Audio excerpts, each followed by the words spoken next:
Hello, hello, and welcome to episode 3 of From Pews to Praise, where my wife Leah and I are going to continue our conversation about how to date your spouse. So without further ado, enjoy episode 3.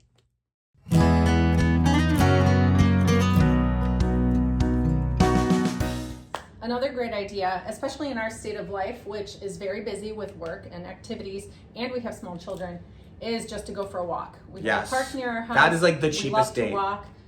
It's something active. You don't always have to be sitting and eating, which, Again, you're exercising and you're... And it facilitates really great conversations. So some of our best conversations we've had on walks when it's just the two of us, even if we can get 20 minutes together to take a walk, we can have good conversation and enjoy some fresh air. Our first date was... Yes. Our first date was actually mostly walking. For like 3 hours when it was 10 degrees. And Josh was carrying his guitar. I was carrying my guitar case, which I ended up not actually playing that day. But yeah, during that walk, it was a great opportunity to get to know Leah. I just was asking certain questions. Now, you don't want to be like an interviewer, but I was asking questions that were not too awkward or not asking too much information, but just enough to kind of open Leah up, maybe some questions that she hadn't thought of before. You can even go on Google, good questions to ask on a date. And this happens really well in networking kind of situations too. If you can really ask good questions and listen. That was actually one of the very first things I noticed about Josh that I liked, is that he was very good at asking good questions. Again, not like an interrogation, and they were not boring questions like, where did you go to school? What kind of food do you like? Kind of the rote questions. He didn't ask those, but he also didn't ask like super prying personal type questions. They were more like visionary questions. I guess we both like to ask difficult questions that someone might need to kind of write an essay to in response. But we had some great conversations facilitated by great questions. So that's something, like Josh said, you can go online and find good questions for date night. And this doesn't even just have to be first date, but sometimes when you've been married 10 years, you feel like, we've covered all the bases, we know everything, like, I don't have anything to say. You can actually find questions and ask your spouse, even if you've known them for a decade or 5 decades, you can find some good questions to help facilitate that conversation. And even having a list like that can be a conversation starter, because it's a little humorous, like, oh, we've been married 10 years or 50 years, and here's a list of questions I got from the internet, and I'm gonna, ask you some of these and have some great conversation that we haven't had before. Yes, and another similar date that we've done is just like drive in the car, not even to anywhere specific, just like drive in the car and drive through neighborhoods, look at different houses, or look at different scenery. Again, it doesn't really cost much other than gas and maybe a little bit of wear and tear on the car. But Lee and I have had some great conversations just driving around. We also really like to dance. So we have gone to a lot of dancing. Unfortunately, now that we're married and have kids, it's harder to do that because a lot of the dancing is later in the evening.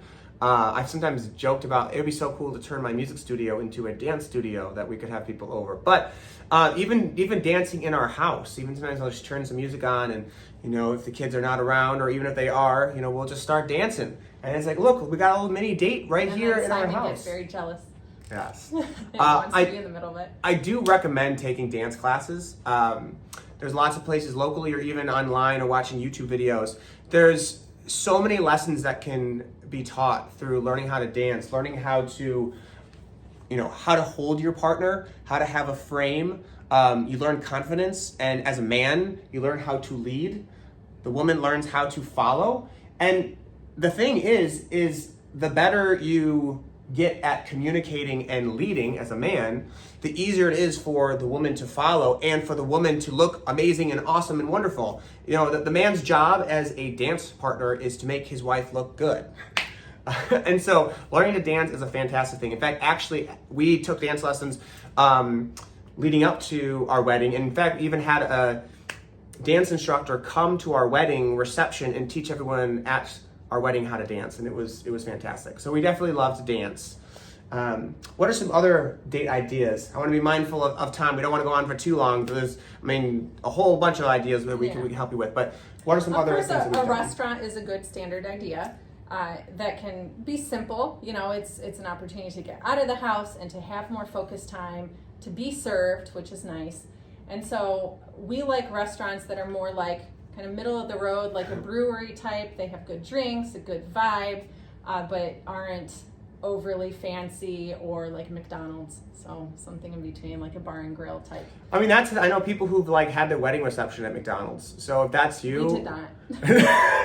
if that's you, and every once in a while, it is kind of cool to go to a fancy restaurant. I remember we went to Capitol Grill for My 30th birthday. your 30th birthday, yeah, and that was really special, and they did a wonderful job. So there's a time to invest the money, and even next year we're really excited to be going on the Good News Cruise with Corporate Travel, which is going to be Father Mike Schmitz, Matt Maher, Andrea Bocelli. We're very excited for that. So that's obviously very expensive, and we've been wanting to do this for years, and all the things kind of aligned to make it actually happen this year, God willing.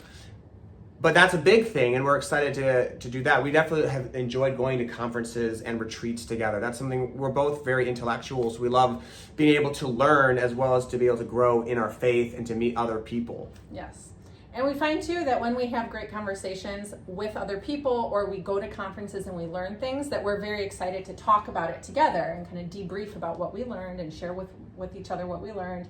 We've gone through phases where we give each other little mini lectures. Oh my goodness, some yes. topic of our choosing, and take 3 minutes to just monologue to our spouse and teach them something new. Yes, which is a lot of fun. That was a really fun time. It didn't last that long. We should probably bring it back. But for a time, like before we'd go to bed, we'd alternate, where I would give Leah a 3 to 5 minute lesson, and then the next day she would give me a 3 to 5 minute lesson. Again, since we're both teachers, we thought this was awesome. So we enjoy being very nerdy. And I'd say be nerdy together. Like find something that you guys are both excited about, and and I would say also too, sometimes there might be something that you're not so into that your wife is into, or vice versa. And sometimes, maybe not do that every time, but every once in a while, it really means a lot to your spouse when you're willing to do something that's not in your comfort zone, or it may not be your top thing, but that's important to your spouse. I know that another thing that we've gotten really into lately is watching shows. So Leah's parents gifted us with season tickets to live shows to Meadowbrook. And that has been awesome, being able to see a new show almost every month. And then once a year, we go to see something at the Detroit Opera Theater. We saw Wicked, we saw Frozen, we saw Les Mis. Where was that at? The Fisher. The Fisher. That's our favorite. Yes. We love Les Mis. Yeah, we love Les Mis. Like literally every kind of love is present in Les Mis. Like we could literally do a whole episode about Les Mis and so many themes. We sang a couple good songs from Les Mis. We did, yes. In fact, if you want to hear us sing together, we did. I think our favorite was Empty Chairs, Empty Tables. We also did Bring Him Home, and some other ones. So again, I don't want to go on for. We can talk about so many other date ideas. Whether getting ice cream or doing a picnic.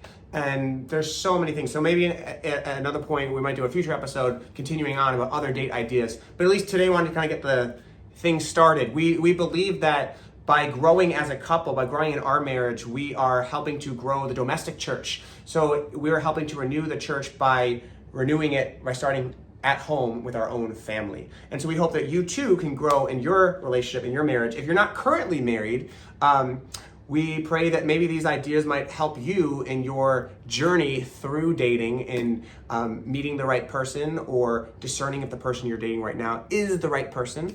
Or maybe you are married and have adult kids who are in the process of dating, and these could be some ideas that you share with your kids. So Heather, this could be for Evelyn or for Peter, or Margaret or whomever. I'm not going to say any more because I don't want to embarrass them. But I hope you guys enjoyed this second episode of From Pews to Praise. Again, this was the first episode that I got to do with my wonderful wife, Leah, who I'm sure will join me on many other episodes. So Leah, before we close out, is there anything else you'd like to share with Heather and anyone else who might be listening today? I think our big takeaway is that the more that you invest in the situation that God has already given you, whether that is that you are single or a priest or religious or married, that whatever your current situation is, whatever your vocation is, and whatever the circumstances are around you, the people around you, the community you're in, the more you invest in prayer and in what God has given you, in your spouse if you're married, the more you're creating a foundation from which you can give and serve and not be burned out, but you're giving from a place of abundance because you're taking that time for God to fill you in the life that He's given you and the people that He's given around you, so that you can really give back and do more and serve the community. Awesome.